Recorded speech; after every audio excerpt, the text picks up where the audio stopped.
What is going on, guys? Welcome back to the I'm Not Lucky and Blessed podcast, the show where we celebrate young entrepreneurs and their achievements, and then we inspire up and coming entrepreneurs on how to make profit using their passion. And as usual, I'm your host, Lucky the Most. Enjoy the show. Episode 114, guys. And as usual, we have a special guest in the building. On this podcast, we believe that success leaves clues. So, we try to reach out to those that are, you know, successful in their field, any way, shape, or form. Doesn't matter how much you make, but as long as you're doing what you love to do and you are succeeding, we want to sit with you and have a conversation. And today we have a special guest who is a fashion model. She was once the Black Miss MA for 2 years in a row. She has been on countless magazines covers, musical videos. She does everything modeling. She worked with Roxbury. She's done so many fashion shows for Roxbury. Guys, I can't even name everything she has done. But this woman here puts like she has put herself out there to let people know that this is what I do. You understand, right? And that is why I respect her and I have her on the podcast. Help me welcome Hernica. Did I say that right? Yeah, you said it right. You did. We know what is right and what is not right. You understand, right? But I tried. Yeah, well, it was great, and thank you so much for that wonderful introduction. It's Thank an you. honor for me to be here, Thank you. I'm so blessed to be on this show. For you to be able to look and see the things that I've been working on and acknowledge that and want to feature me on your show. I'm so happy. You're amazing. You've done an amazing job. Like I remember like when we first met, I've seen people that say, hey, I'm a fashion model and just say it, you understand, right? But like you have the actions to back it up, you understand, right? If I go through your page, everything is just professional pictures. You understand, right? You don't post anything that doesn't add plus to your career. You get right? Yeah. And the more I went down on your Instagram, I'm like, she's been doing this for a long time. Like musical videos, concert. You really put yourself out there, and it's just amazing. Like I don't even care how much you make from that, but just the fact that you put in that work. You understand me, right? It's the most beautiful thing. And that's what this podcast is for. It's not to celebrate successful people, but it's to celebrate people that someday will be successful. You understand me, right? Like we can see that you're doing that work. You understand me, right? And let's just celebrate you a little bit. You understand? So something to boost you to know that okay, someone's watching me. You understand, right? Yeah. So you can go out and do more. So I want to say thank you for being you. Thank you for coming on the show, and I'm looking forward to learning a lot about you. How's that? Sounds good. Thank you. Good. Okay, yes. So, first question. Describe yourself with one word. Describe myself with only one word? Only one word, yeah. I would say optimistic. Optimistic. Yes. I love that. Just like no matter, what I've gone through, I've always looked at the glass as, half full rather than half empty. Yeah. Like I always have hope for better times, better opportunities. Wow. Yeah, always trying to stay positive. And I know a lot of people always see me smiling. Yeah. I love to smile. Wow. That might as well be my next favorite hobby. Smiling, right? I love it. Wow. Okay, so why optimistic? Why optimistic? Yeah, why? Why am I optimistic? Why are you always, seeing the glasses half full instead of half empty? Because I know I'm blessed. Yeah. Like I know it. I pray to God. I'm very faithful in the things that I want to do, and very faithful and gracious for the gifts that He has given me, Yeah. and just I have a lot to be grateful for. Yeah. And so I don't want to come off as unappreciative of the life that He's given me. Yeah. by not being grateful and happy and optimistic and hopeful for the future. I like that. I like that. That's a powerful word, man. Optimistic. I I would say I'm optimistic too. Yeah. Yeah, like it's just something about you have two choices. You understand me, right? You can either say, you know, you can be pessimistic and just think the world is against you and be sad and just always see yourself as a victim, or you can be optimistic and just it's mind over matter. You understand me, right? It's what you tell your mind. You know that your mind would eventually, you know, play out for you. So you Yeah, know, put for that sure. mindset that hey, man, life is beautiful, man. I'm getting somewhere. It might not be today, it might not be tomorrow, but someday I'm gonna get somewhere. And I think a mindset like that just always keeps you looking out for the next opportunity. You don't Right. feel like you're a victim. You feel like everything happens for a reason. You understand me, right? Most of the time, good reasons. You get it, right. So Yeah. yeah. But I like the fact that you don't just say you're optimistic. You also put in that work.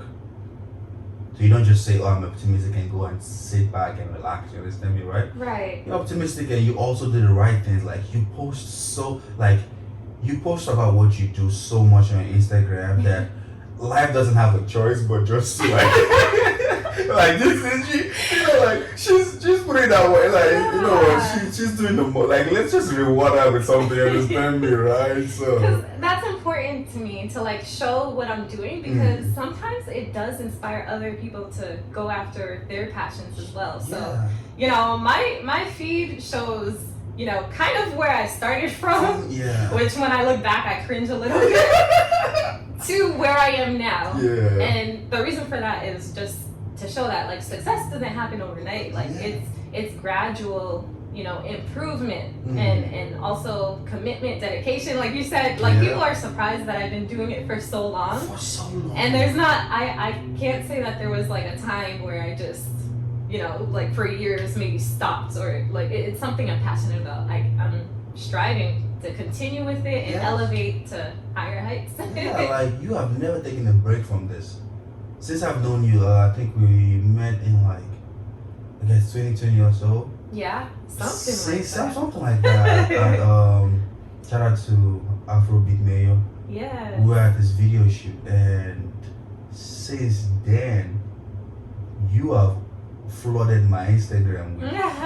Sorry about that. No, you're good. Like you have always been, you have never taken a break. It's like, okay, you always make things happen. You understand, right? Like you don't wait for opportunities. I feel like you go out there to get opportunities and put it in your Instagram and just promote yourself, which is really amazing. Thank Yeah, you. keep it up.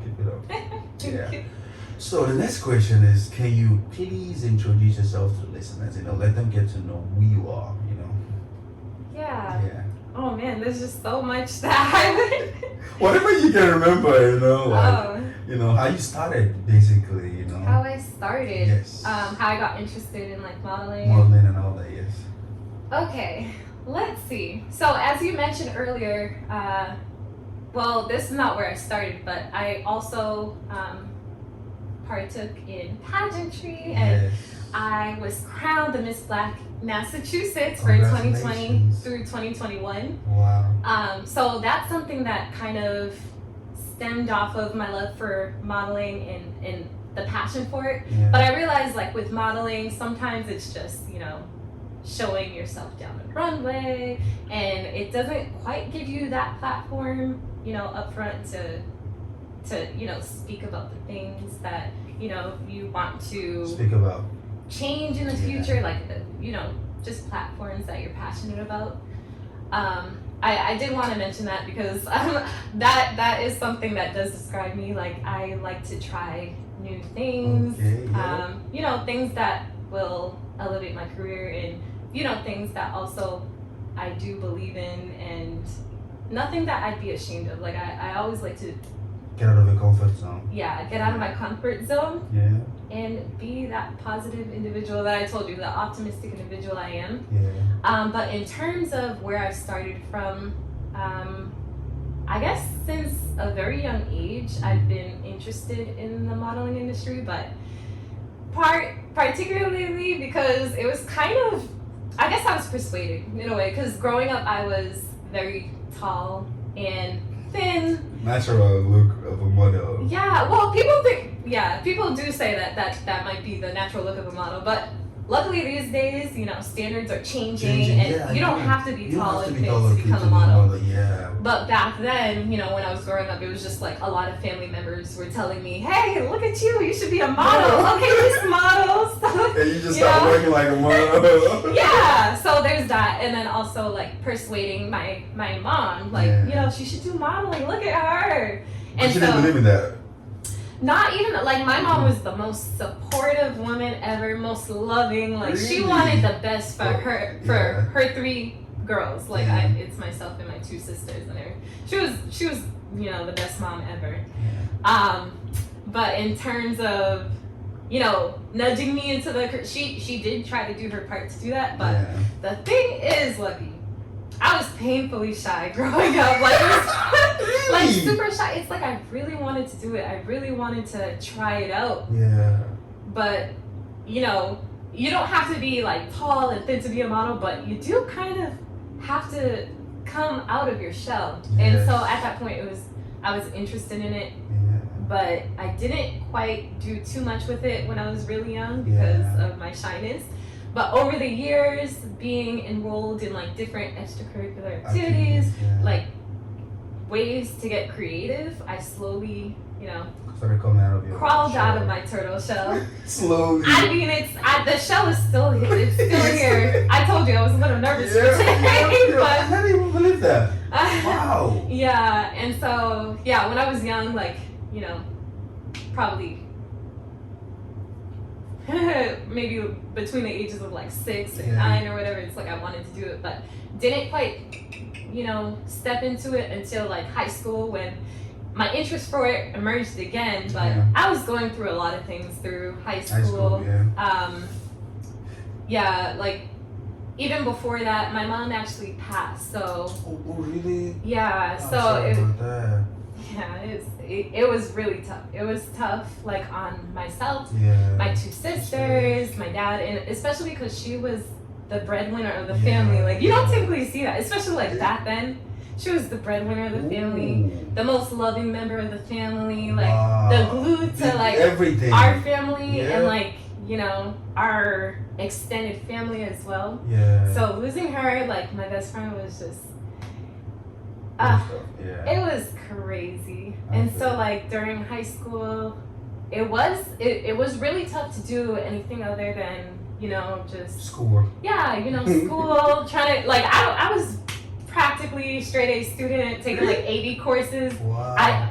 Taking IB courses, and I was trying to do my best, like in hopes of making her proud, like even pursuing this modeling. Yes.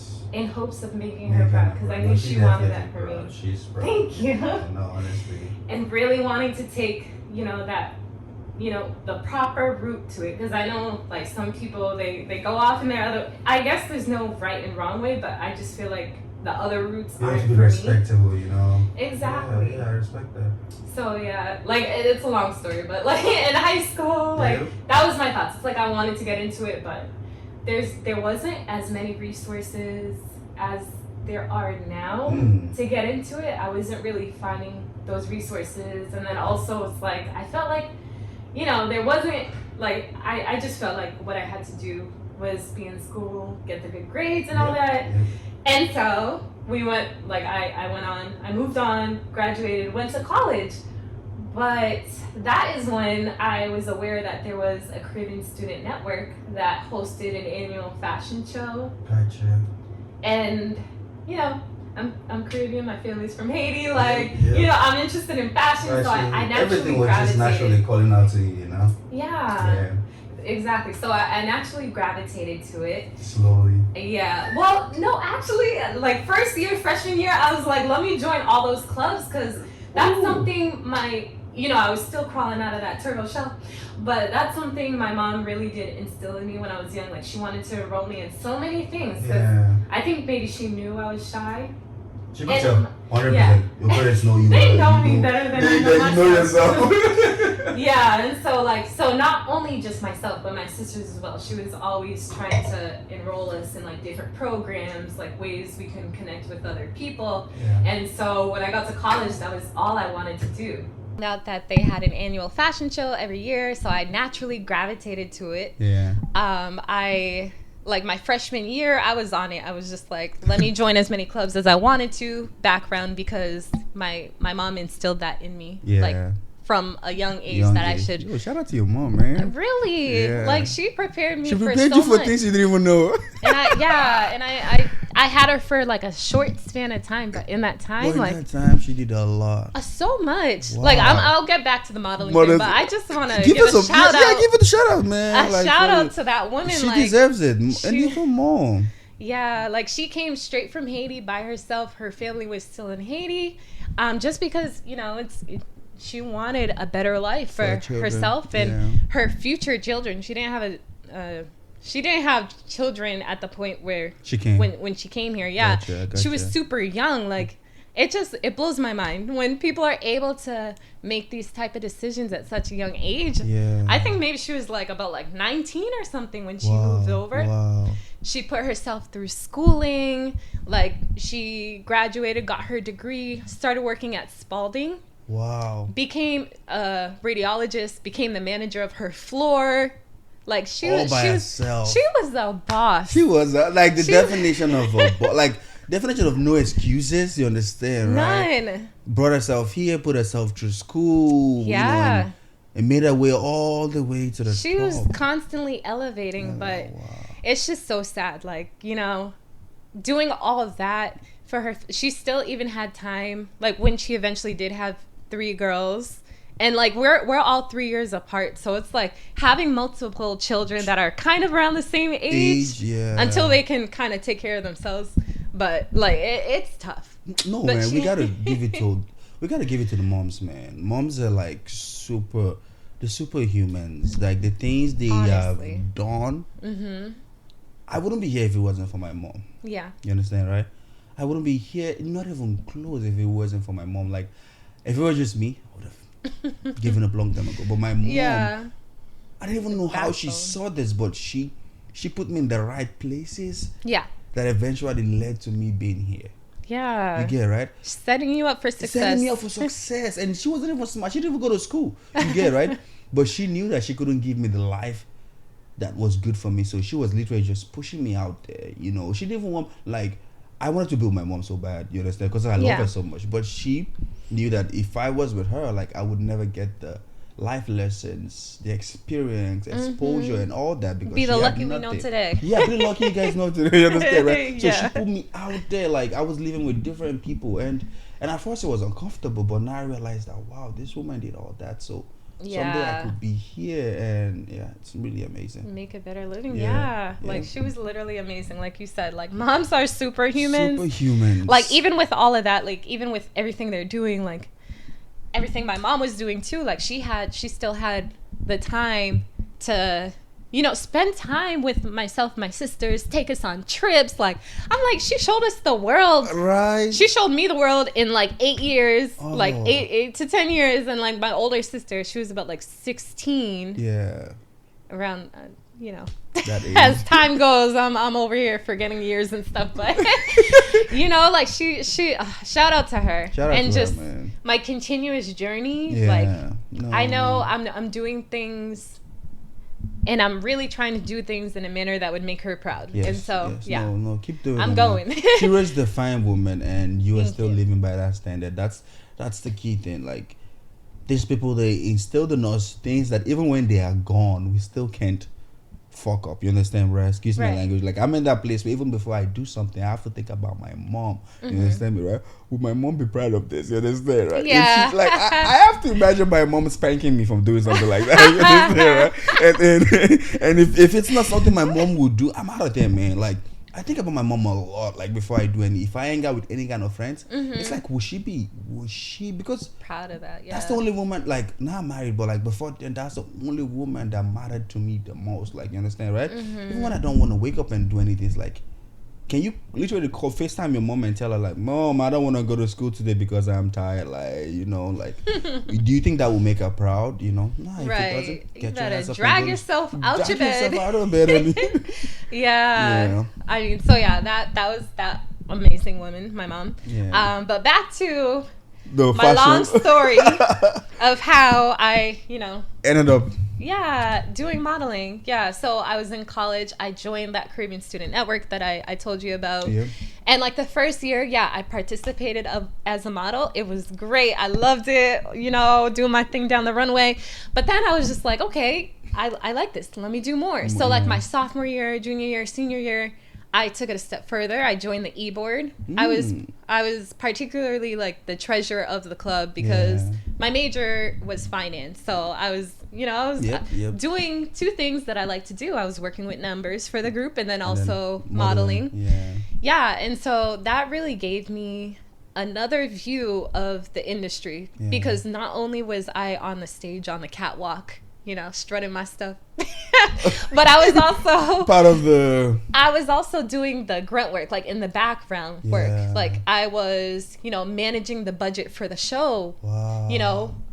Booking the vendors, the designers. Wow. Also, putting out the casting call for the models, running the casting calls, running the rehearsals. Ooh. And it wasn't just myself alone. I had an amazing team of ladies, like a president, vice president, secretary. They're phenomenal women, and I still keep in touch with them today. You never know, it's a small world. What you guys might end up doing later in the future together. I feel like having that experience definitely gave us so many great skills that we're still utilizing till this day. But also being able to do that, being able to do the modeling and then kind of come full circle, do the background, and just having a view of the industry as a whole. I was like, this is something I really enjoy. I love doing it. I love it from the inside out. Not just the walking on the stage, but everything about it just drives you. I love it. It excites me. And I held that role for, like I said, 3 additional years, and I also modeled for that show 3 additional years. So that's where like my runway experience came into play. People were just always cheering me down the runway. Like, they call me Nikki. That's my nickname. Nikki. But like, go Nikki, like cheering me on. It was good times. But I would say that for, as far as like photo shoots and everything, that kind of came into play. My experience with that came into play after I graduated college. Because during college, I was doing so much. I was, full-time student. I was also working multiple part-time jobs, to support, like I had to pay off school somehow. Doing that, working multiple part-time jobs. And then I was on the e-board of 3 different clubs too. So, it was like an Afrobeats dance team, Caribbean Student Network. And then the other one was a step team. Where you were part of a step team too. I was the captain. It was beautiful. You were the captain. Look at you, Shybird, the captain of the step team. And you were nailing. Like I saw the videos of you guys on Instagram. I was really proud. Like, oh, wow, spicy. Still talk to a lot of those ladies till this day too. Like college, we were the girls. I was the girl out in college doing so many things. Wow. And it's like when you're young like that, you have like so much energy. Yep. So I was like, I'm using all of that energy. You didn't waste any of it. No, I was like, I want to do what I love to do. Get involved in all of that. So I didn't really have much time to like focus on a lot of modeling, just like that annual fashion show. But then when I graduated, I was like, now what do I do with all that? Like I was all going to school, staying like up late nights, doing overnights, doing homework and stuff like that. But then I just transitioned to working full time instead of the part time. The 9 to 5, that gets you tired as well. But I was just like, okay, but there's still room for me to develop my modeling skills. And so from there, I started looking into more opportunities and stuff, just like I tried to do in high school, but it wasn't like things weren't as poppin' as you put it before. But after I graduated college, there was a little bit more opportunity. Now times are booming with a lot of different opportunities. Instagram just makes it so much, like social media in general, right? It makes it a lot easier to find different opportunities and stuff like that. And so, yeah, so that's what I focused on after I graduated, working full time and then having photo shoots, collaborating with different models, different photographers, makeup artists. And eventually I got more comfortable being in front of the camera. Right. I wasn't always comfortable in front of the camera. Like, I was like, okay, take the picture. And just, you know, that's how you started. I could see that. I could see you the post natural gazillions progression. of pictures that you were comfortable before. No, it's like I had to do a lot of pushing myself out there. Yeah. No matter how, like, you know, I perceived it, no matter how I perceive, I was like, if I want to develop my skill in this, I have to push myself towards it. Like, even if I'm scared, like, I have to start doing more things that I'm scared of just to grow. Yep. And so, yeah, I was like, even in some photos, I look back and I was like, oh, I really dislike the way I framed my face, or the facial expressions and all of that. But it's like looking at those things is what drove me to improve. So I was like, okay, I don't like when I make that facial expression. Let me adjust that face. Yeah. So doing things like that, like exposing myself to like different opportunities, being versatile, that all happened like after college, and here I am today. Wow. you are like, you're like the queen of posting on Instagram, and you're telling me that. Less? Huh? Should I post less? No, you should post more. You understand? But it's amazing because people will never believe that you were the one that was shy in front of cameras. You understand, right? And now you're like this, and beautiful pictures, by the way. You understand? Like, and one thing I've noticed about your pictures, like, you take a lot of pictures with women. You understand, like group models, and it's really beautiful. You understand, right? Like, especially like in the beginning, you worked a lot of. Maybe it was your step team partners or something, you understand? But you always had a team with you. You guys were taking pictures together. Yeah, supporting ladies. Like, it was very beautiful. It was very beautiful.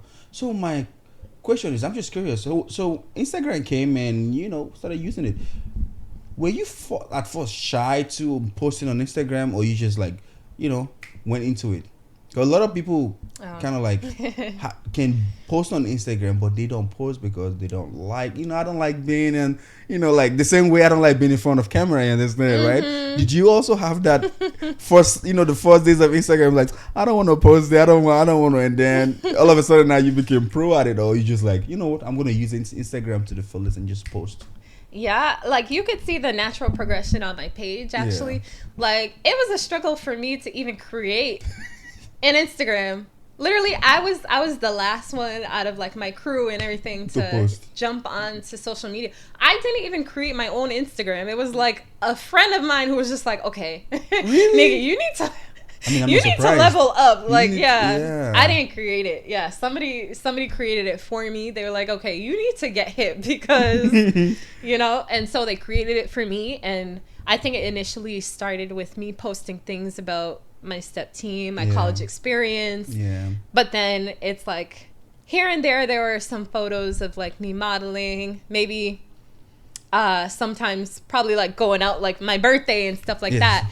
But as I started creating more content that I was proud of, I started posting it, And so that's where it started.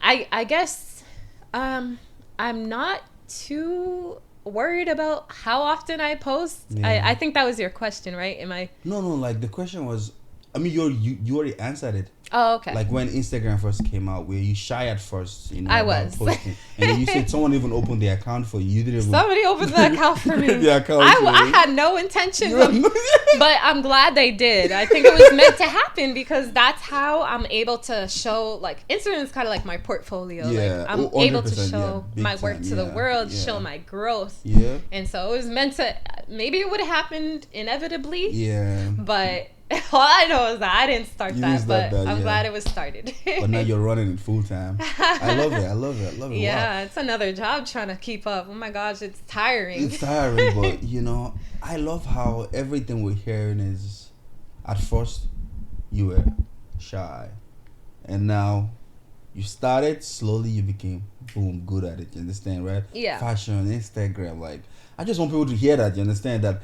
Hey man, it's okay if you're shy at first. You understand? That's how that's like the natural progression of life. You understand, right? Yeah. You don't just jump into something. I mean, some people are like that. Like maybe 1 out of 10 people just naturally like, yeah, Instagram. I'm just gonna start posting. But the normal instinct is to always be shy at first. You know, try to protect yourself, and then later on, there's no harm here. Then you fully use it to the max.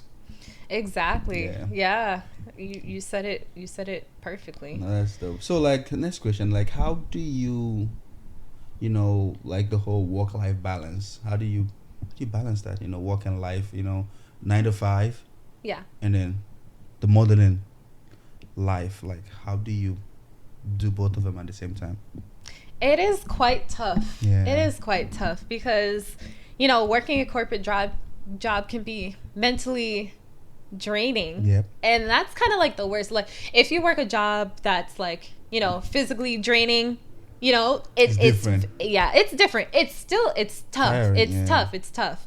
But then there's like it's kind of like another thing when it's like, your brain is just tired. Looking at a computer all day, looking at numbers, Excel spreadsheets, like, your eyes are tired, they're red. Like, after work, you just feel like doing nothing. You feel like resting. You feel like eating. You feel like, at first I did try to, participate in modeling gigs like after 5. Yeah.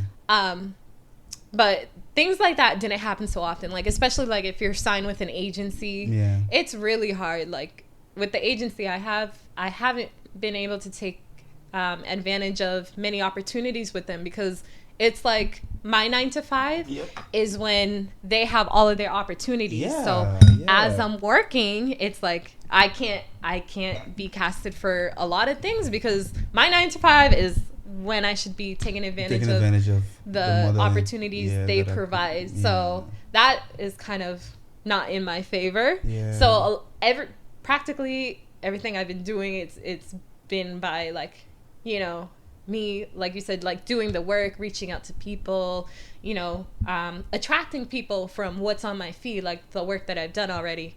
But going back to the 9 to 5 and everything, it is a little bit tough balancing, but because I love what I do, I make it work. But there is something that makes it a little bit more complicated for me now. Like, I no longer work the 9 to 5. I do work those same hours, but it's shifted because I work remotely and my job is located on the Pacific Coast. Gotcha. So it's different time. It's so, not the regular 9 to 5 here. It's not. It's like 10 to 7, 11 to 8. Like, it takes up the majority of my day. So like, it's like in the middle of a day. It takes the night, takes the morning away, and you just can't even do anything. Yeah. And so after I am just exhausted. Yeah. The only thing I want to do is make dinner, eat, and then after that it's already midnight. Like, I'm like, okay, wake up, do it again tomorrow. But then luckily there's weekends. Yeah. Like today, it's a weekend. I can take advantage of speaking with you, having an interview with you, taking advantage of modeling gigs that happen on the weekends. Yep. Cramming some photo shoots, like, it's tough. But if you love what you do and you want to elevate, if you want to grow, if you want to, eventually in the future turn this into something that's full-time, then you have to keep going. Yeah. How do you stay consistent, like, with all this busy hours, work hours, and all that? Like, how do you still stay? Let me take a drink. Yeah, even people that don't even stay busy as you are not as consistent like you on like social media. You get right on posting and promoting yourself, which is like the most important thing, because you don't want to promote someone else's brand more than yourself. You are your first priority in life. You understand, right? Yeah. And a lot of people get carried away with the 9 to 5 world that just gets to a point where they just forget about their dreams and just chase another man's dream. And you're like in that tight area where you're not even doing regular 9 to 5. You're doing a 10 to 8. Sometimes it goes beyond the regular hours. Yeah. You get, right? Like, how do you still stay committed? Like, what drives you? To still keep doing this thing that you do, your fashion. It's a few things. I think I mentioned earlier that, I definitely want to continue doing things that make myself proud, make my mom proud. Yep. You know, do something that'll allow me to give back to my family, because we all deserve a break. Yes, like, yes. give back to my community. Like, that motivates me. But then also the fact that I'm passionate about it and that it brings me so much joy. Yep. I have to find time for it, because otherwise I'd be burnt out by work. Yeah. Yeah, so I have to make time for it. It might feel like I'm doing so much and I'm so tired, but that's actually what brings me joy. So it's like I have to keep going. And I think you touched on like how to also stay, you know, relevant on social media, continue posting. Now that, I have to admit, the older I get, it gets a little bit tough to keep up with like the new trends and stuff like that. So I think I maybe started with like Facebook and like posting on Facebook, but when somebody created the Instagram for me, it's like there was two things. I feel like I shifted most of my energy towards Instagram because that's kind of like the new place where opportunities find you. You could find opportunities. And so I was going full force with that, like full force with posting, managing my Instagram, because it was my portfolio. It's the way that people will look and say, she is the one for the job. I know she'll do fantastic. And and so I've been doing really great at managing that, but it is very time consuming, and it's not something that I always want to spend my time on. Maybe eventually I'll have like someone to manage that for you. Right now it is all me. I have to admit, I fell off a little bit on Facebook for sure, but I kept it going on Instagram. So everyone fell off Facebook. I hardly post on Facebook, so it's like you don't really see anything coming out of Facebook. Facebook is for like groups and community, you know, something like that. And like family too. Like I have like family, like, you know, cousins, like distant cousins, family from like Haiti too that are on Facebook. Yeah, they're definitely on Facebook. They might not be on Instagram, but well, actually, recently, like, you know, I had an aunt, you know, she's on Instagram too. So like she's like, I love her. She's always like, you know, complimenting my photos, like saying, "Oh, you're so great at this. You're so beautiful." Like, you know, very positive commenting. But, you know, recently, like I said, I fell off of Facebook, like for a big portion of last year, but I got back on it. You know, I'm trying to, you know, they started like a really nifty thing where once you post on Instagram, it goes on Facebook. Yeah, that's what I was gonna say. So, it's so cool now. I took advantage of that. And it posts on Instagram too. Yeah. Granted, amazing. You know, when I post on Instagram, a lot of it is just like to promote. You know, my modeling, my business, and I feel like Facebook is a lot of people talking more about their personal lives and stuff like that. So in that way, sometimes I'm just like, I don't know, maybe I shouldn't post as much of my work on Facebook. But it's a good thing to keep doing, because it's you know, it's great to promote your work on as many platforms as you can. You use TikTok and the rest? I do have one. I fell off of that as well. And it's not even like, it does take a lot of effort as well, but also because at one point my phone ran out of space and I was like, something has to go. So you took out TikTok. Oh my God, speaking of phone out of space, my phone goes out of space so easy. Like, I have to delete and Jesus Christ. That's a headache. Like, they should create phones with unlimited space. I know. But they want money. They want you to keep buying more products. What the? Crazy, man. I know. Speaking of space, I've been through they are good business people. No. They know what they're doing. They know what they're doing. They know if they give it all at once, they will never make anything out of it. So they just, Okay, so what's your favorite thing about modeling? My favorite thing? There's a lot of favorite things. Oh, please tell us. We want to hear it. I mean, there's a lot of meeting interesting people, interesting creatives that aren't necessarily in the realm that I'm in, but we collaborate, we work together very well. Like, you know, people such as yourself. Like, you're a fitness trainer, did you say? Or you fitness trainer. Yeah, you're a fitness trainer. You also do interviews. Like, who would have thought, like, a fitness trainer doing... Who would have thought? Like, look at you. You're out here doing that work too. But then also there's like makeup artists that I work with who do really great work on my face. I learn from that as well. Like, I learn from what they do on my face and do it myself too, because sometimes it's more efficient. It's less time consuming. I don't have to travel out and all that. So they've taught me something. Fellow models, I've met like DJs, I've met like designers, different vendors, artists. The list goes on. Artists. Yeah. So I've been able to collaborate with several like artists as well. Like it's like once you're in the creative space, you can connect with anyone, collaborate with anyone, create art. And I also have close friends that are artists. Shout out to my friend Yuvaline, like she's a great artist. Like, and I have so many other artist friends as well. Like the list goes on. Like I can't even. Wow. Like they just made my life so much more exciting. I learned from them. So that's a really great thing about modeling. It is a creative, field. So I'm able to connect with so many doors. Yeah, so many doors, so many opportunities that I wouldn't have had if I just took like the safe route, only worked my 9 to 5.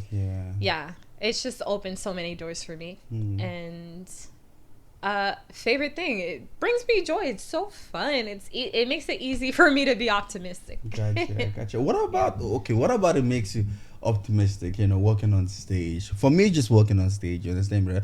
But I know to you it's deeper than that, I want to know like what's You're making me dig deep today, huh, Lucky? Like what makes it like, because I know like walking on stage can be nerve-wracking. Yes, for some your people. Step, you don't want to miss your step, right, man? No. Like what for me, if I walk when someone is watching me, I feel like I miss my step. You get it, right? And how do you guys do it? That you guys don't even miss, like, I want to know what that moment feels like when you walk on that stage. I guess it could be nerve-wracking. Like, even though I've done it countless amount of times, like so many local fashion shows. I've done some in New York. I've done one in Philly, which was, it was during COVID times. And so it was it wasn't a live fashion show in Philly. It was, maybe I think they would consider it like a digital show. Like it was recorded during COVID, right? And then it was recorded and then sent out to various fashion weeks. They were very creative with what to do during that time.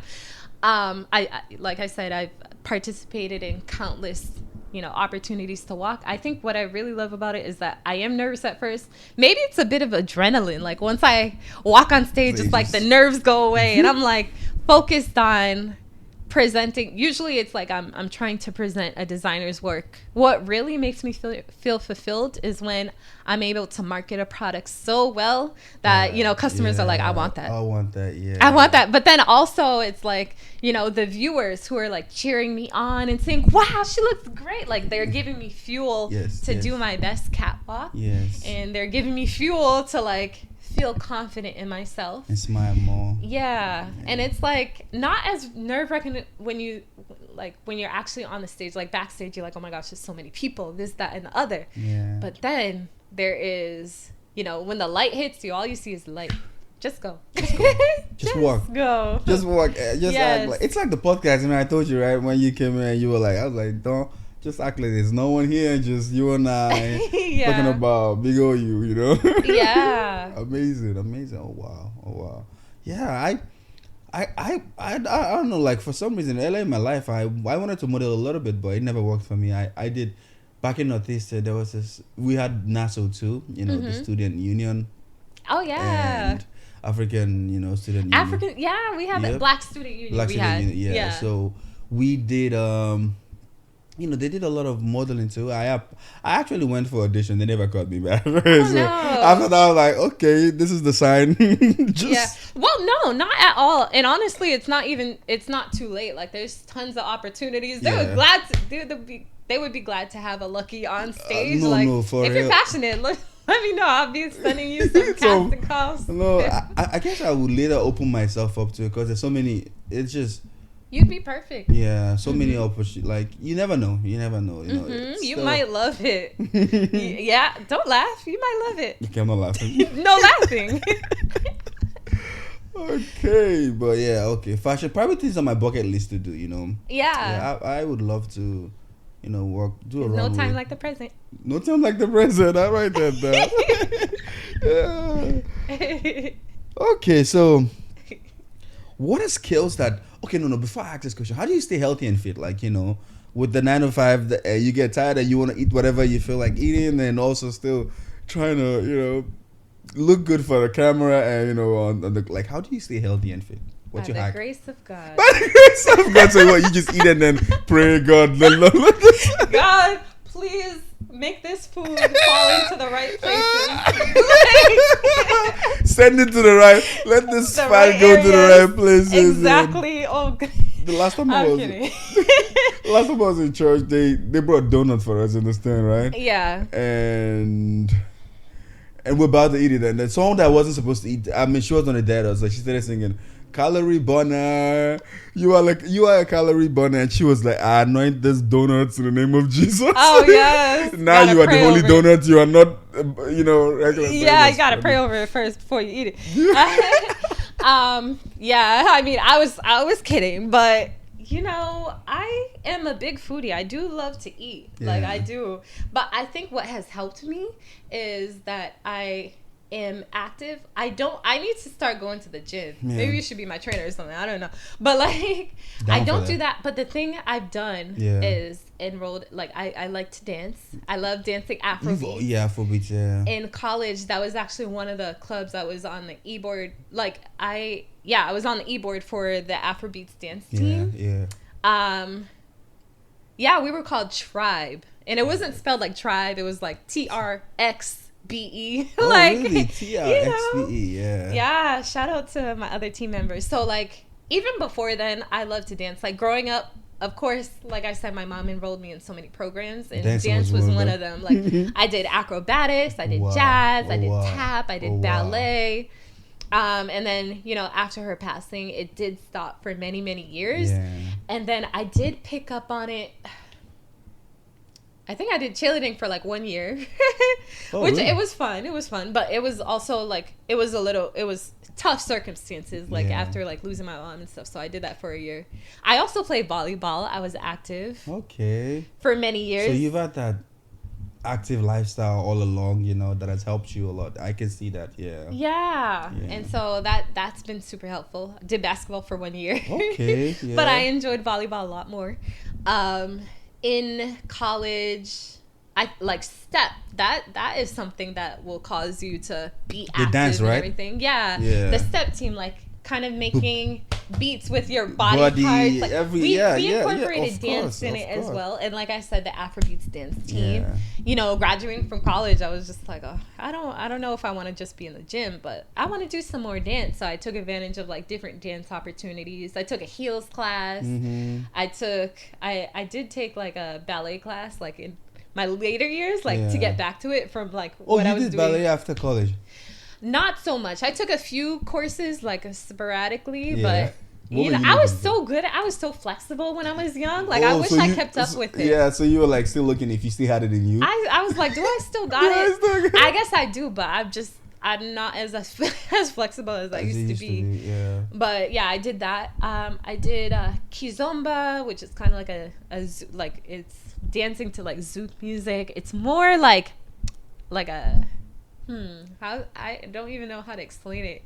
It's not like bachata. It's not like have you heard of it? Kizomba? Kizomba, no, I've heard of bachata. Bachata, right? Bachata or salsa. Like it's salsa, not like those at all, but it's a partner dance, and like it's kind of like sensual. It's kind of like how you would dance to like Haitian music too, like to like zouk music. I love it. But like a slow dance, right? Slow.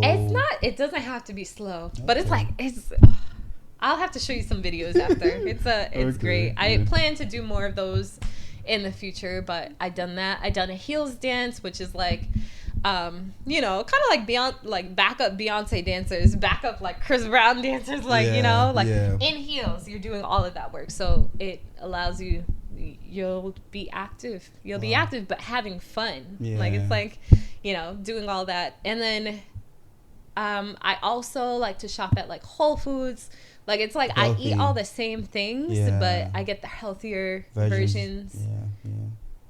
I'm not a vegetarian or a vegan. I don't know if that's my calling right now, but I don't eat junky. Yeah. Like it's not like I growing up, I did, eat like fast foods and stuff like that here and there.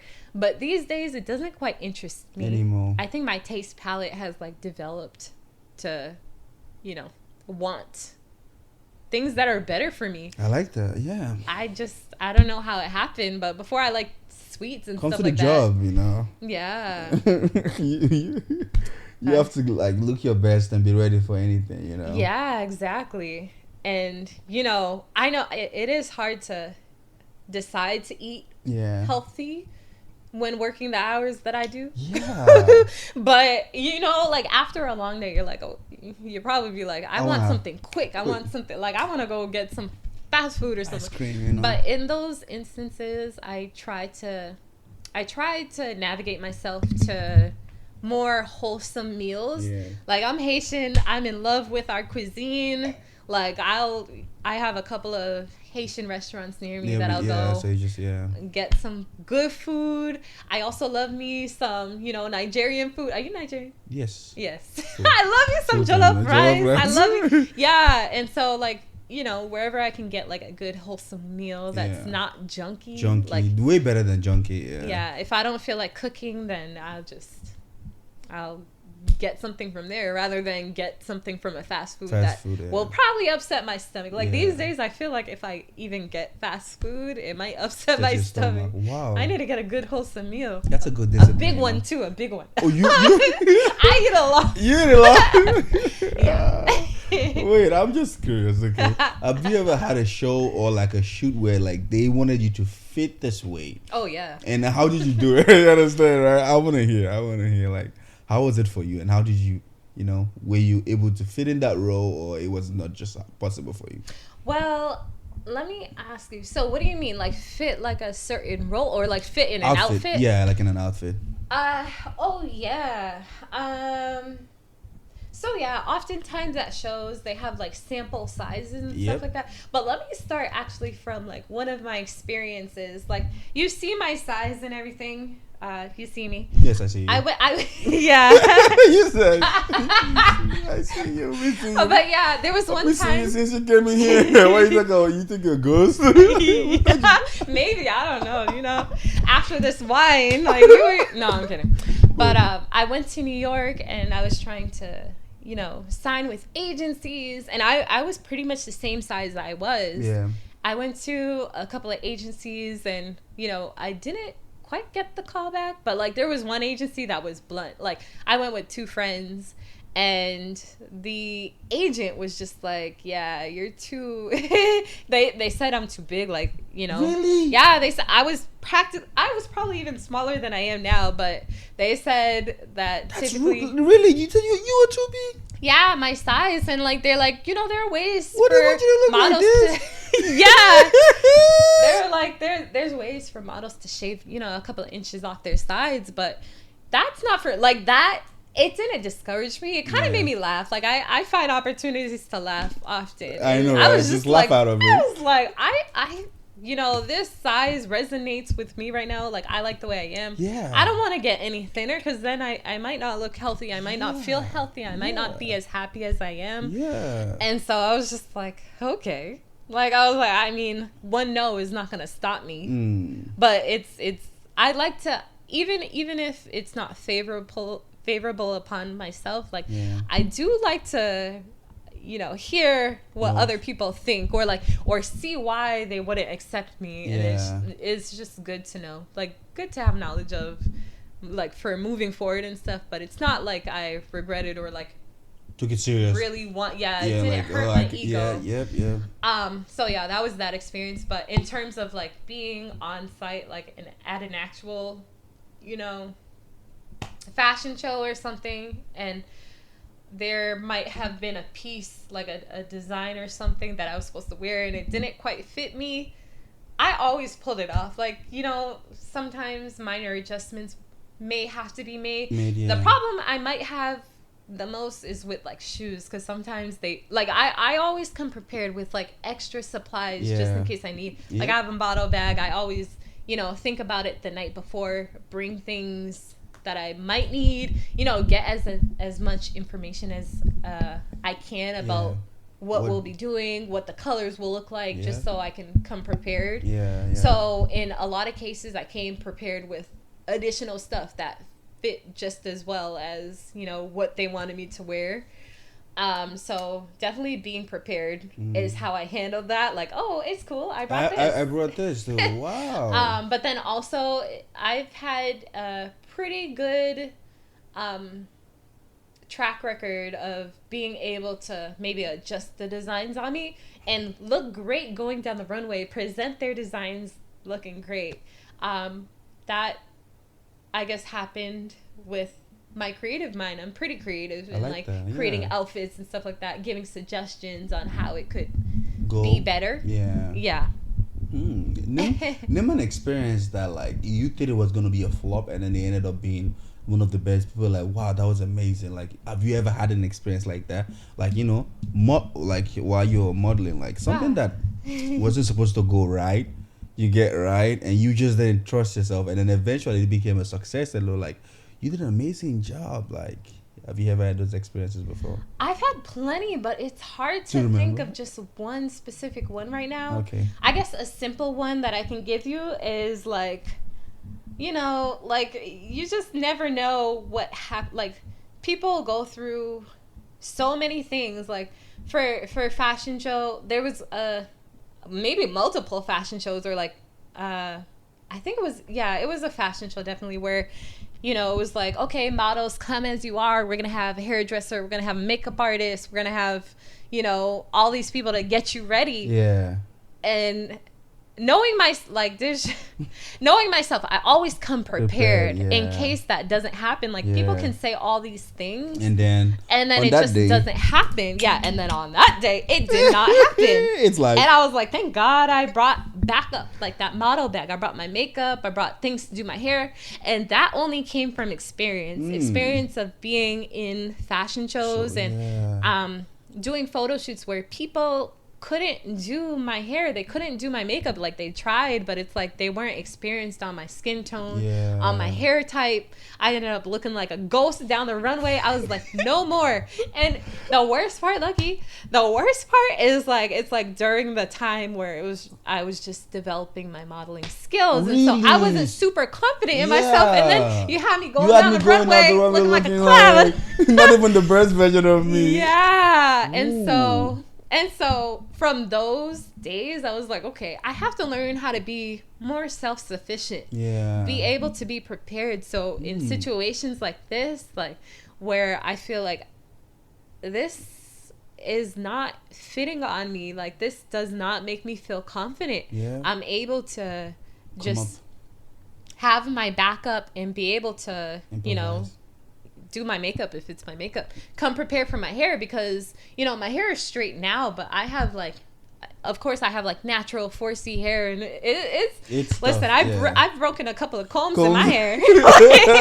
Like, so I wear it straight, not because I don't like how my hair is naturally, but because it's easier for me to switch up my style, which is really important for like, in terms of modeling, in terms of being like, you know, the busy woman that I am, like be on the go, like it's easier for me to, you know, maintain it when it's straight. But I do love the natural look. I like that. I like the fact that you adjust your life to what you have to do. You get it right. Yeah. You be more self-sufficient. Yeah. Yeah, like you have a busy schedule, but also you realize that you still have to do this. So it's like, for example, people that work out, we have a busy life. When we go out, we carry food along with us. You understand, right? Prepared. Already prepped meals, so we don't have to go around looking for where can I buy food to eat, and then you buy stuff that is not good enough for you. You get right. Always have that backup. So I really admire that. You know, really, really, really great job. Thank you. That's a good skill. Speaking of skill, that's my next question. Okay, it says, what skill or skills do you have that makes you particularly suited for your career, like the fashion and model? Oh, what skills? Yeah.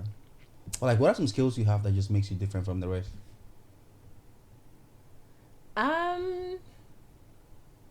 Good question. I mean, you're I would very say, resourceful. That's one. Yeah, that is one. You're Thank you so much. optimistic, that's two. That's two.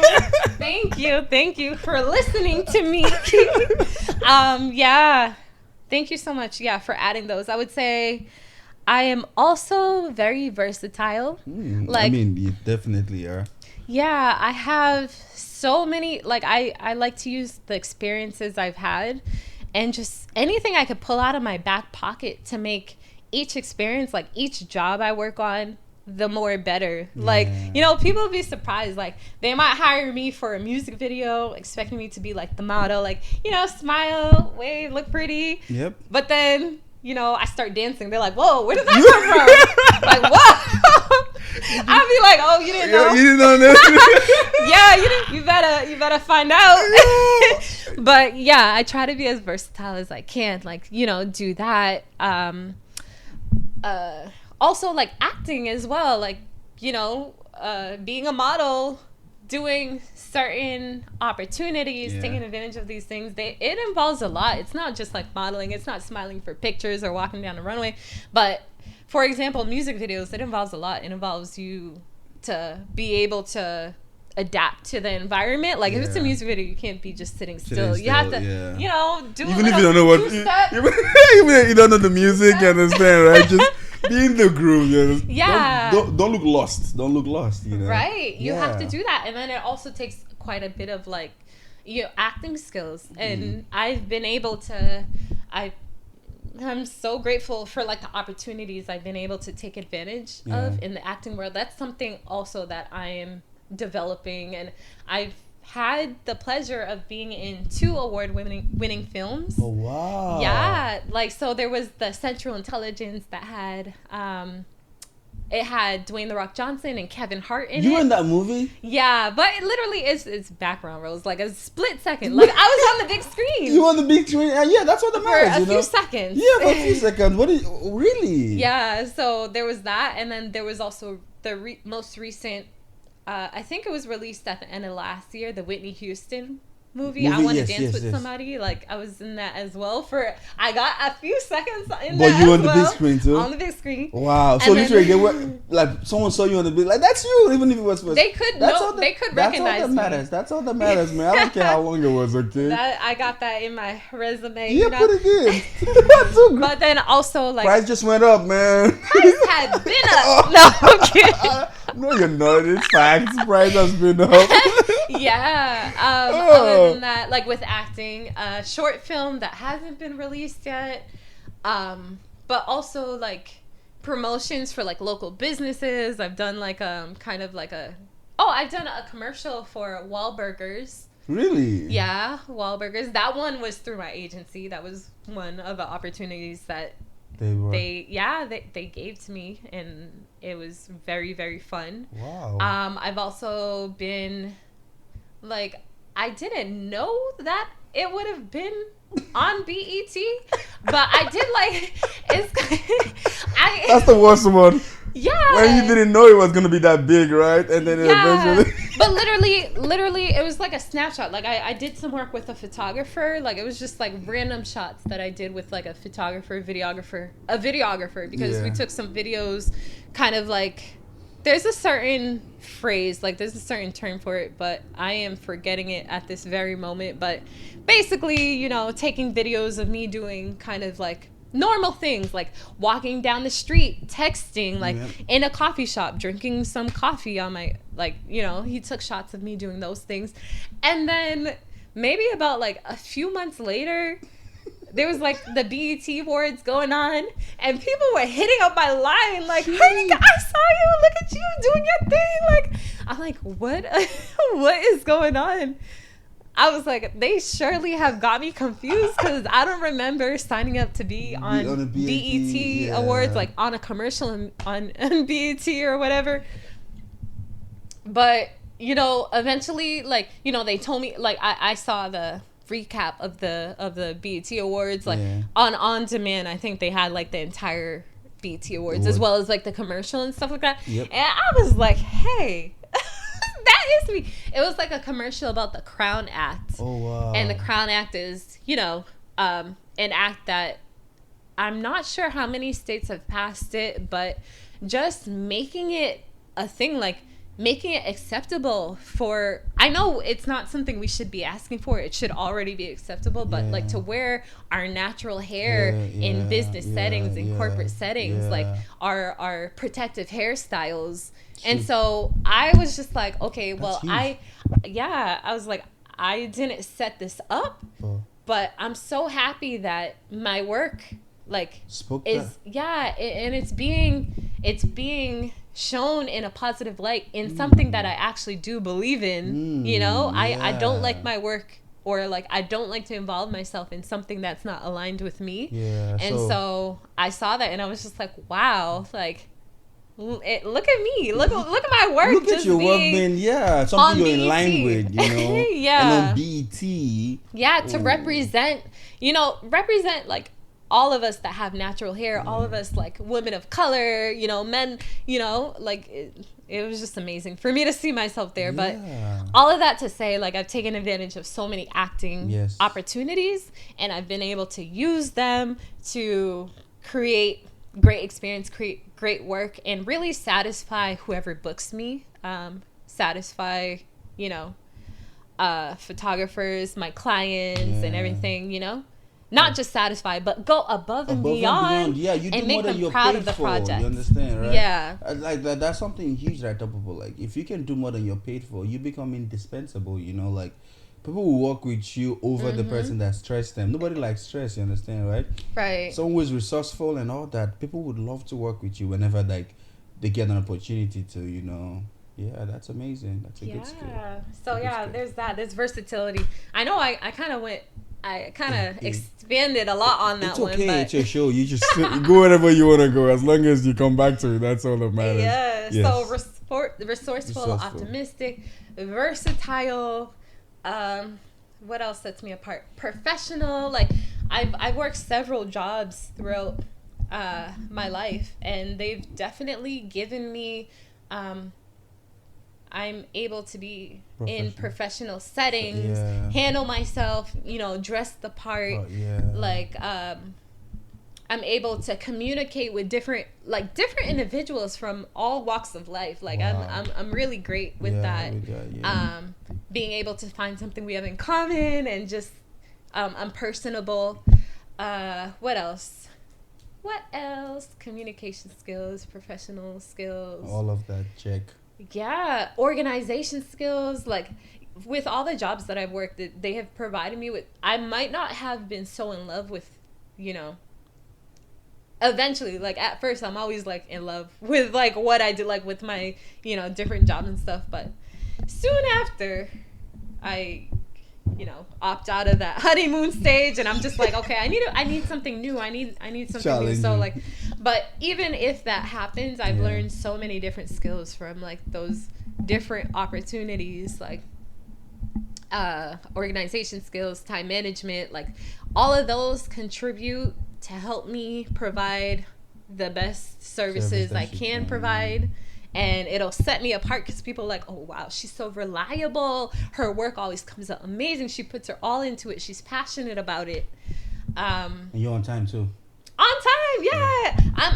I can communicate. I'm like, okay, I'm on my way. I'll tell you. Honestly, you did a great job getting here, like letting me know that you're going to be here and really on time. Like, yeah. Thank you. I try. I need to, it's my brand. I want to keep up with it. And I know that if I was doing something like what you're doing, I would love somebody to, be communicative, as communicative as I was. As well. Not just show up at your place like, I'm here. Hey, how come you're not at the door yet opening it for me? Like, I want to make sure the way I approach life, or like approach people, communicate with people, is the same way that I'd expect in return. I mean, honestly, it's a powerful. I love to do for people things that I would want them to do to me. You get it, right? That's the golden rule. Yeah, that's the golden rule. Like, this is the golden. Okay. So, like, what are things you do, like, personally to improve your brand, like, to build yourself? Like, what are things you do that people don't see, behind the curtains? Like, how do you work on yourself to be a better, model? Like, I would say, I know it's cliche, but practice makes perfect. Yeah. Let's see. I could say that I watch like videos or like, you know, look at magazines and stuff in terms of modeling. And, Yeah. I could say that. I guess I have done that somewhere along the line, but also I just feel like I'm more of a hands-on person. Mm-hmm. So pushing myself to do things has been the most effective. Like, even if I was scared to, or like nervous to do a fashion show or a photo shoot, like, because I was just maybe not feeling it at that very moment. It's just like pushing myself to do it, yeah, and take up as many opportunities to do it as I can, and expanding my palette as much as I can has helped me. Has helped me elevate myself, being more versatile, speaking to more people, opening up, which opened up more opportunities, has allowed me to elevate. And I expect to continue doing things like that to push me out of my comfort zone. Like even you know, participating in pageantry, as I mentioned earlier, being Miss Black Massachusetts. And it was amazing. Like, it's not only the title, but it's just like a responsibility you have to speak on your platform. And mine was kind of influencing the youth, or like encouraging the youth, or inspiring the youth to chase after their dreams. And you know, by my track record, or like, you know, the growth of myself from when I started out with modeling, continuing what I love to do to where I am now. I mean, there's still so much room for growth, but I feel like I was able to inspire. Yeah, and people have told me, like, they're just so impressed with the way that I've kept going, and it inspired them. People are asking me advice, and I gladly share that with them. And what was I gonna say? Oh yeah, so we're on the topic of how you improve yourself. Yeah, how I improve myself, like pushing myself to do that pageant, to be able to speak. Like, public speaking was never my forte. Yep, nothing was your forte. Nothing from the look of things, nothing was. But eventually, it works out for you. So. Right? Oh my goodness, it's just, you know, you really want to do something, so you push yourself into it. And so, like, I knew that with competing, you know, with that title, I had Miss Black Massachusetts. I was simultaneously preparing myself to compete in the national level for Miss Black USA. And with that, I was just like, okay, I did it the first time, but like, it's just like a wider audience. Like, I'm competing with people all across the country. And so I knew that at that point, I really like it. Still, it was a little bit. It was just a lot going on at that time. So for me to even think about moving forward in that, and just knowing at the top of my head, oh my goodness, I'm gonna have to, you know, answer a question in front of like an audience, like not just the live audience, but it was being streamed on live on a major platform. And I was like, okay, there's those people. And, like, there's more people, like, across everywhere that can tune in and see me. Like, that made me nervous. It's a huge step. Huge step. Like, this is different from a podcast that it's one-on-one. This is, like, we're talking about millions of people streaming you on a state level. National level. Like, like. It was super nerve-wracking, and I cannot imagine, honestly. I was just like, my mentality at that point was just like, keep going, I can do it. Like, I was my own cheerleader. In most cases, I am my own cheerleader. And then my sisters as well, always supportive. Like, my mom made sure of that we're always supporting each other. We love each other so much. Like, they're my best friends. That's amazing. So they were supporting me as well, giving me encouragement. But yeah, to even expand, like, test out those new waters in a way where I'm just trying to overcome my fears and stuff like that. That's how I continue to elevate. Overcome your fears and elevate. I love it, you man. taking notes? I'm taking notes. Oh, man. No, because it's a powerful word you say, man. Like, I wish people could. That fear is just, like you said, overcome your fears and elevate. Everything you've done in your life has been something you were afraid of. Almost everything, like, literally, that has led you to this moment. The beauty pageant. That's just something I want us to talk about. Like, how did you end up there? Like, how did you end up there? Why did you decide to go be, part of the beauty pageant world? I mean, the fact that you're not even you're a shy person, like. Oh yes, because it's another area of growth for me that I pushed myself into, and that wasn't actually the first pageant system I was a part of. The year prior, I was actually part of the Miss USA pageant system, and so I competed for the title of Miss Massachusetts. That's the more well-known, the more renowned pageant system. Yeah. But there are thousands of different pageant systems, but that's the one that you always see featured on TV, like the Miss Universe. It's the same system. Yeah. So I went out for that. That was my first time trying, trying that route, like testing that water. I really enjoyed it. I mean, granted, it was a lot, like, because throughout most of my life, I was, supporting myself. I had to work in order to do the things that I wanted to do. Yeah. And these things are expensive. They're expensive to enroll into. But I also remember being interested in it when I was younger. Like, I used to receive, like, mail that was just promoting pageants and stuff like that. And that was around when my mom was around, too. But I think she did ask me about it, but I was shy. Shy, no. That was another story. Too shy then. Yeah, so when it came around again and I started hearing about it, once again I was like, oh, I know my mom would have loved if I, did this. So let me continued, growing and stuff. So I took advantage of it, knowing that I'd be nervous, but then I loved it. Like, I loved the experience. I loved the I really loved being able to, and just being with all of those like-minded, ladies. They were super nice. There's like a negative connotation, like a stigma about being a part of pageants. And people think it's all about like beauty, but it's also people most think it's unhealthy competition, right? Do you think? Say it again. Unhealthy competition, Unhealthy, yeah, exactly. Like, just.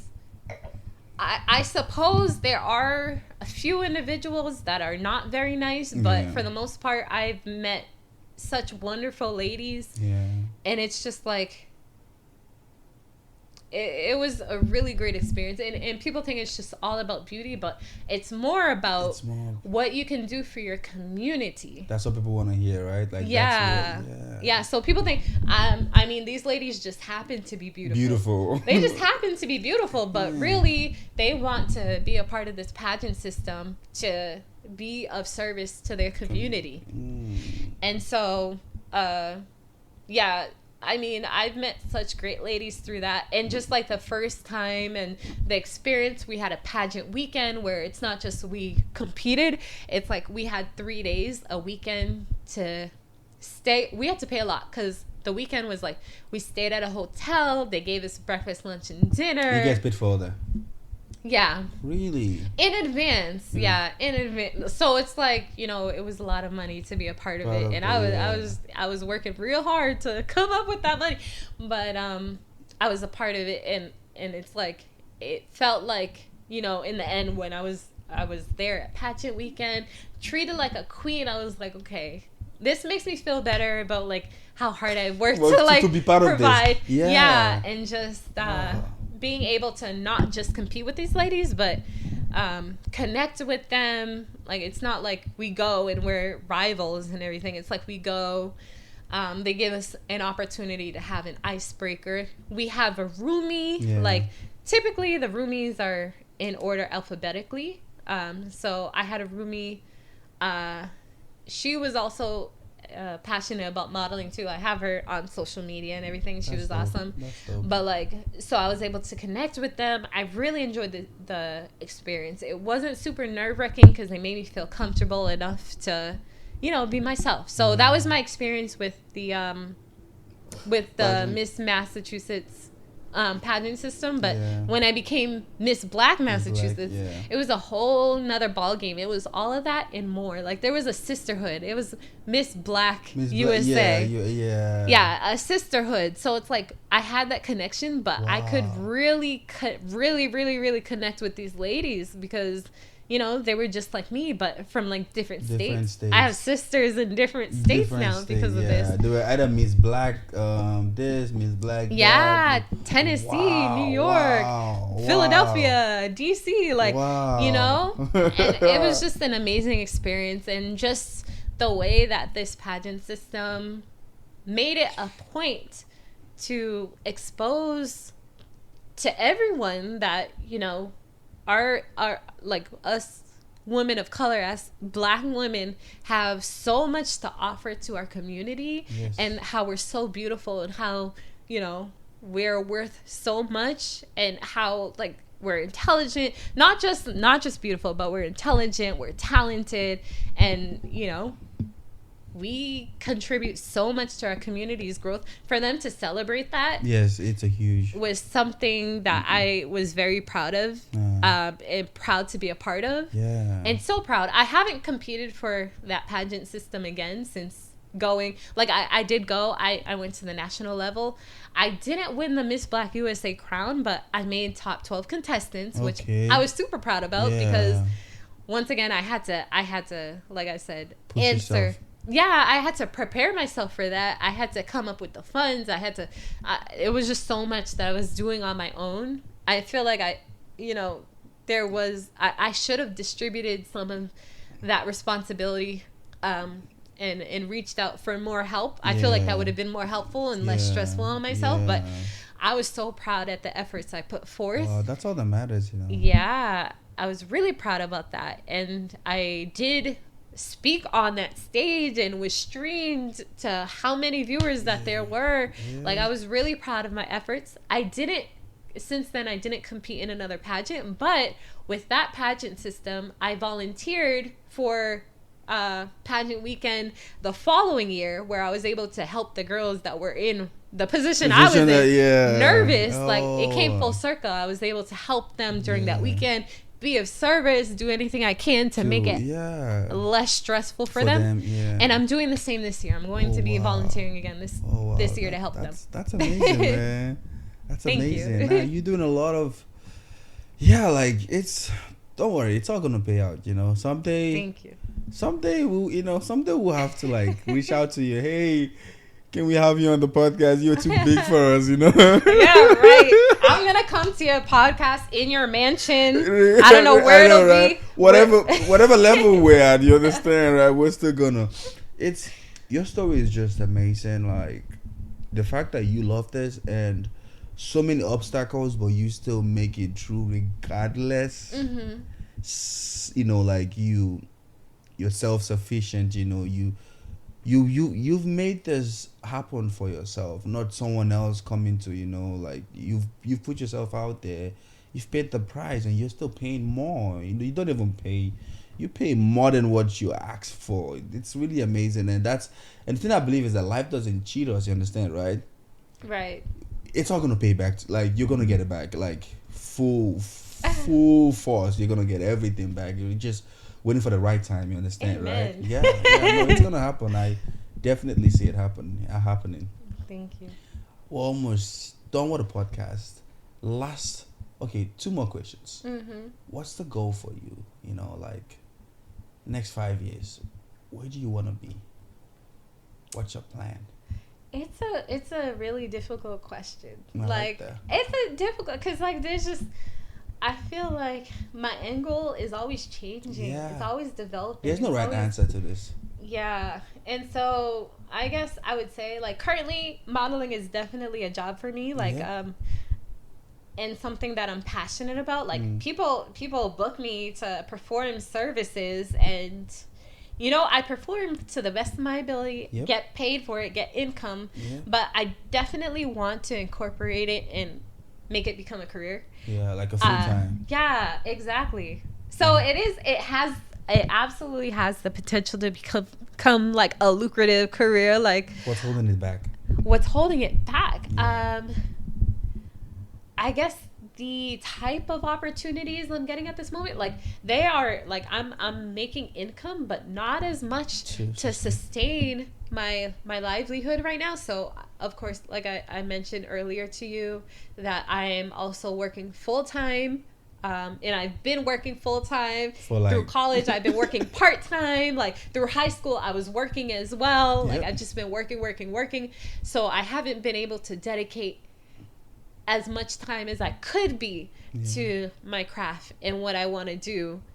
And so my end goal, it's not an end goal. It's like the next step in my journey is to be able to get to a point where it's a career and I'm doing what I love to fund my livelihood, sustain, my living, be able to give back to my family, help them through what they're going through and help them achieve their goals, give back to my community.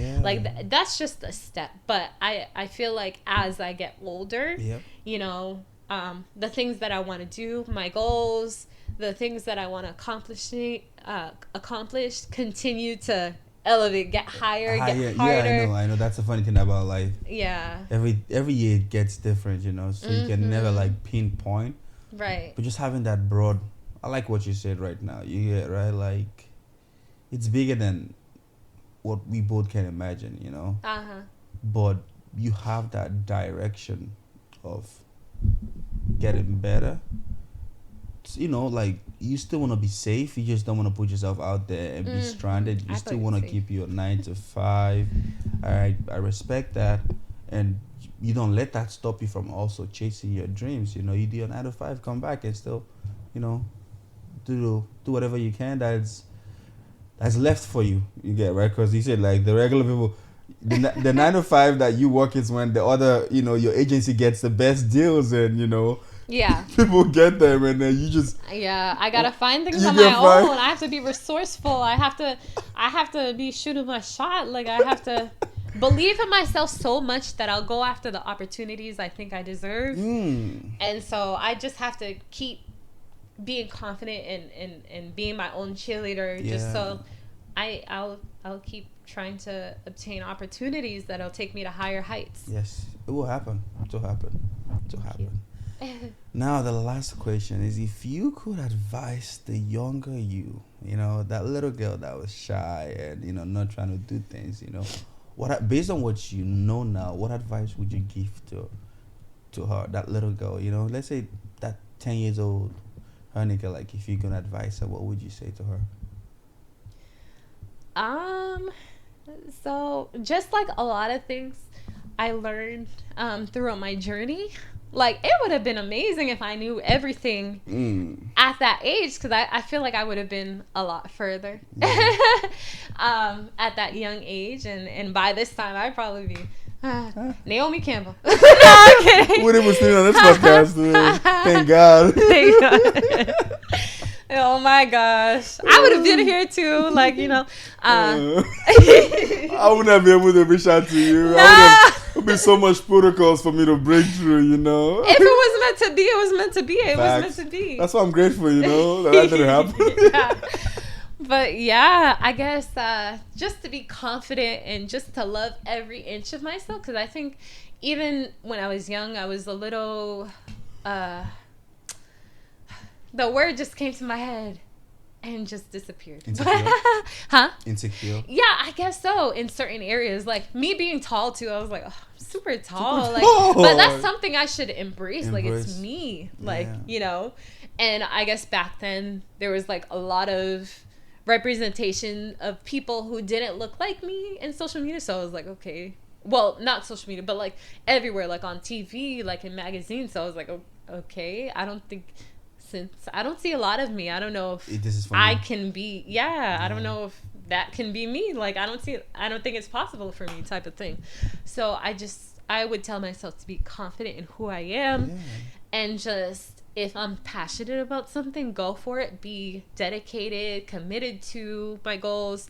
Always keep a positive mindset, which I've done. So, I mean, I guess, I've always had that part. Keep a positive mindset and not let anything that outsiders say get to me. Like, be strong in that way. Know who I am. Know what I am. Know what I'm not. And just not allow others to persuade me into doing things, that don't align with myself. There's so much I would tell myself, like, not every opportunity is a good opportunity. Not like, I don't know if you heard, like, not all money is good money. Like, I have to make sure that I'm dedicating my time, my energy to things that'll help me grow in the ways that I want to grow. Yes. I feel like I've done a lot of, I think this contributed to how exhausted I've been feeling and how exhausted I felt over the years. Like, distributing my energy to things that didn't deserve my attention. Like minor stuffs. Yeah. Yeah, that really didn't deserve my attention and really didn't resonate with the direction I wanted to go in. We've all been there. Yeah. We've all been there. And so that definitely would be one of the points. Other than that, just knowing my worth, knowing I'm beautiful, knowing, you know, I treat everybody respectfully. And so I need to have that in return. So if I don't get that in return and somebody's disrespecting me, I need to be able to, I mean, not just retreat, but tell that person or whatever is making me feel uncomfortable. Like, that's not okay. Like, I don't treat you that way, so you shouldn't treat me that way. So I'm sure there's like so much more, but I would start with those points. I love those. Like, so many things you said here, man. Like, on this podcast and everything. Like, and everything has just been positive today. Like, this was a positive. Matter of fact, I'll call this something positive. This podcast is gonna be titled "Be Positive." Be positive. Be positive. Something like, positive. Cause that's the energy you share. Like, you know, it's so amazing how from everything to the loss of your mom and everything, and you still scale through life.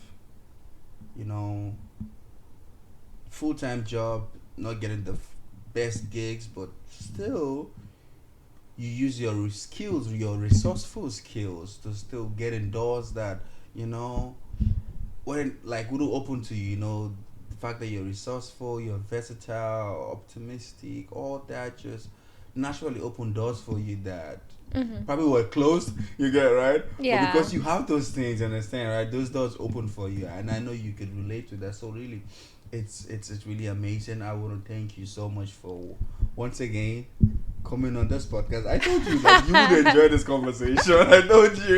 You did tell me that. Oh my gosh, I was nervous, but I thank you for having me and for making me feel comfortable enough to speak on my life. I have to. Thank you so much. You did an amazing job. I still want to have you again on the podcast. Yes. Oh, I'm nervous all over again. I tell you too, I get nervous when I get started too. You understand, right? And then eventually you just settle in and you run this show like it's your podcast. Oh yes.